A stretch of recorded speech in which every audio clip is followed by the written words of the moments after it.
take our reading from the book of Ecclesiastes, chapter 9 and verse number 11. Ecclesiastes, chapter 9 and verse 11.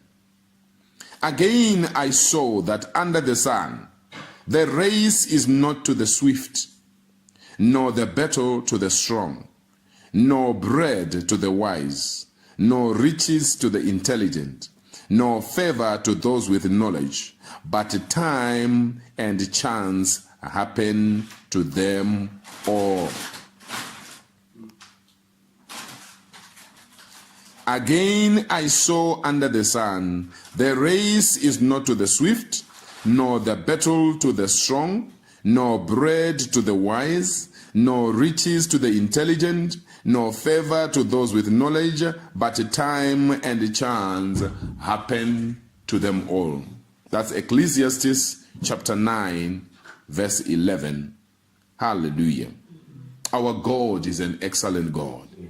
The book of Ecclesiastes is believed to have been written by King Solomon, the wisest man who ever lived.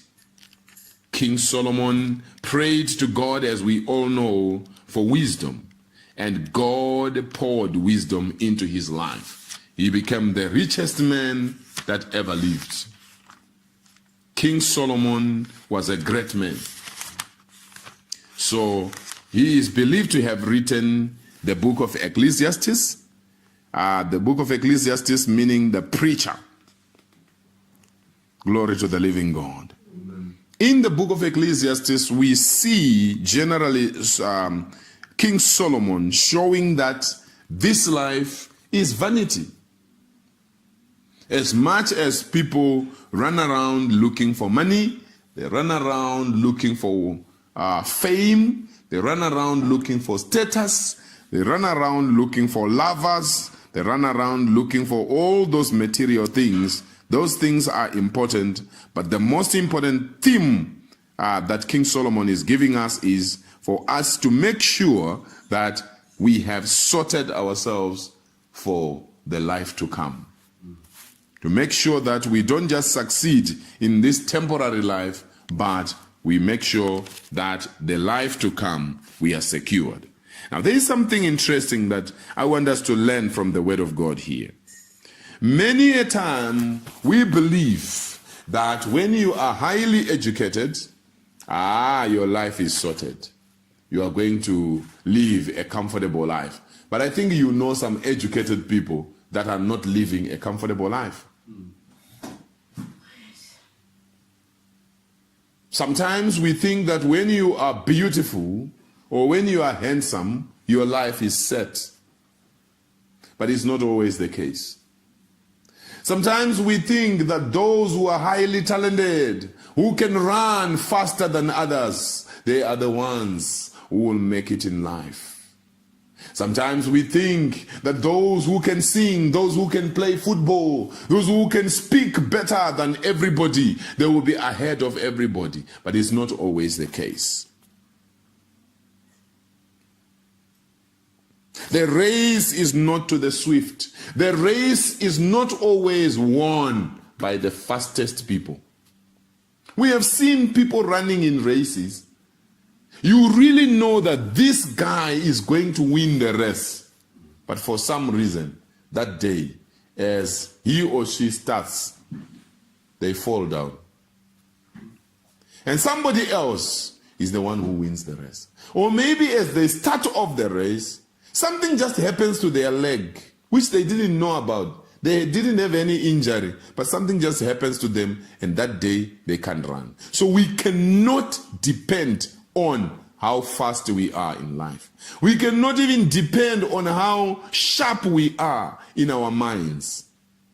Because we have seen even some very sharp people going mental, going mad, walking the streets. So it's not by might nor by power, but by the Spirit of the mighty living God. We have traveled this journey from January to May 2019. And now we enter June. If there is any good thing in our lives, we need to give glory to God for what he has done since January to May 2019. In case somebody is saying, I have lost so many things in 2019, God is still worthy to be glorified because he can turn around your story. The fact that you are still alive is testimony to the fact that you can still move on and do great things before the year 2019 ends. The Bible says there is a hope for a living dog. A living dog is better than a dead lion. A lion under normal circumstances is more fierce, is stronger, is far better than a dog. But when a lion is no longer alive, a living dog is better than it. What does that say? Everybody has hope. Despise not the days of small beginnings. You may not have money today. You may not have a good education today. You may not have good status today. You might be confused in your life today. You may not know what to do next. You may not have food to eat. You may not have drink. You may not have shelter over your head. But I want you to know that the race is not to the swiftest. The battle is not always won by the strong. The fact that you don't look strong doesn't mean that you are not going to make it in the battle. It doesn't necessarily mean that bread will always go to the wise. We have seen some foolish people who are making it better than the wise. There are people who were sharp in school, but today, those who were always last in class, they are running successful businesses, and they hire those who were sharp and give them peanuts. So the fact that you are wise, the fact that you are smart, the fact that you are intelligent doesn't necessarily mean that you are going to be the most successful. No riches to the intelligent. That's exactly what I'm saying. Favor is not always given to those with knowledge, but time and chance happeneth to them all. Opportunities come to everybody. The more prepared you are spiritually, the more prepared you are mentally, the more prepared you are emotionally, when opportunities come, they locate you. I want you to be encouraged that it doesn't matter what you are going through right now. It doesn't matter. Probably you are shedding tears day and night. There is a God in heaven who brings opportunities. What the devil does is he wants people to think that they are doomed. He wants somebody to look at themselves and say, look at my past. My past is horrible. Look at the sins that I have committed in my past. See how I have messed up my life. See how I don't have money. See how I used to have money but I messed up. See how my business is not doing well. See how the economy is not doing well. See how my relatives don't love me. See how everything is not working. See how I've lost my job. Friend, I want you to know there is a God in heaven.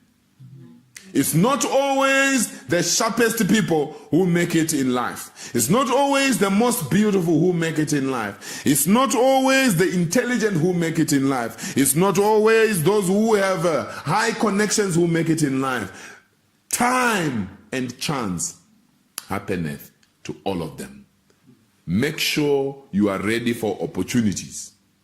When it comes to spirituality, don't only pray when you are in trouble. Pray when there is no problem.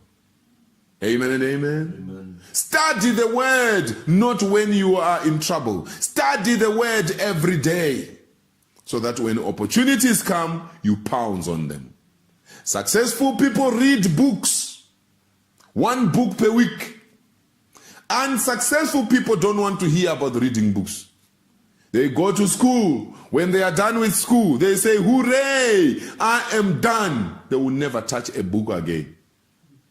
We have another type of people. They say, I didn't have money to go to school. Yes, you didn't go to school, but the school is not the only education. You can educate yourself by reading books about money, reading books about business, reading books about health, reading books about raising children, reading books about marriage, reading books.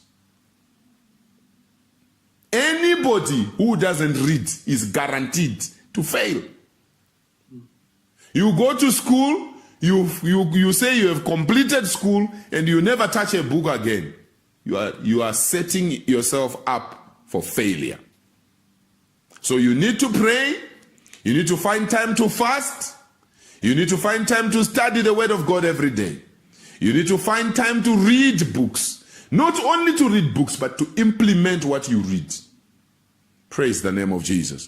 Because time and chance happeneth to them all.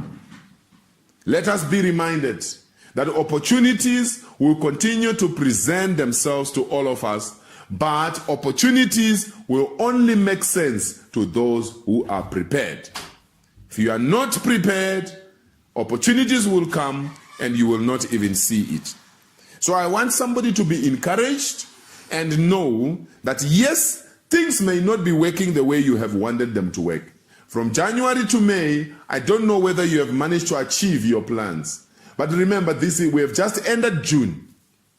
We still have 7 months ahead of us. June, July, August, September, up to December. God can still do great things. The great God of the universe, who created the world in 6 days, surely he can do much more in the remaining 7 months. Praise the name of Jesus. Amen. This is your time. Stop blaming people. Stop blaming the government. Stop blaming your family members. Every unsuccessful person